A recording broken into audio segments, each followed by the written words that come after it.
सिंधुदुर्ग जिल्ह्यातील मालवण येथील चिवला बीच वर राज्यस्तरीय जलतरण स्पर्धेचे आयोजन करण्यात आले होते। या स्पर्धेत राज्यभरातून 1000 स्पर्धकांनी सहभाग घेतला होता।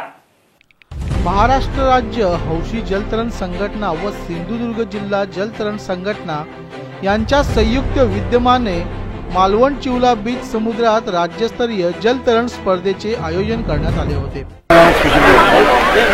60 स्विमर्स पहिल्यांदाच हँडिकॅप हे 60 स्विमर्स पहिल्यांदाच 26 जिल्ह्यातून स्पर्धक आले आणि चांगले सक्सेसफुली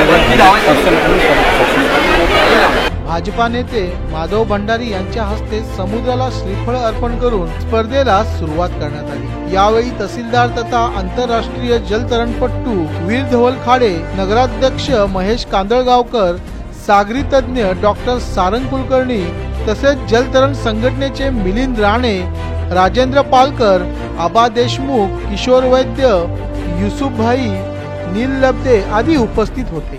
या जलतरण स्पर्धेत 6 वर्षापासून 85 वर्ष वयोगटातील स्पर्धक सहभागी झाले होते। 5 किलोमीटर, 3 किलोमीटर, 2, 1 व 500 मीटर या अंतरात 11 गटात स्पर्धा घेण्यात आल्या। स्पर्धकांच्या सुरक्षतेसाठी समुद्रात मालवण पालिका, पोलीस प्रशासन, MTDC, जलक्रीडा व्यावसायिक यांचेही विशेष सहकार्य लाभले।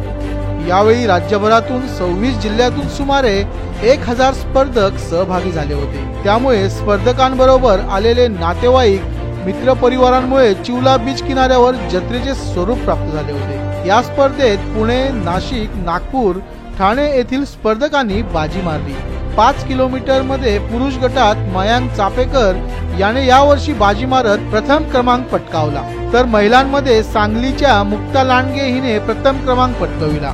3 किलोमीटर मध्ये पुरुष गटात ठाण्याच्या यश सोनक, तर महिलांमध्ये हिमानी फडके हिने प्रथम क्रमांक पटकाविला। यावेळी मयांक चापेकर व मुक्ता लांडगे यांना वेगवान जलतरणपटू म्हणून गौरविण्यात आले। Bureau report, Konkan live, Sindhudurg.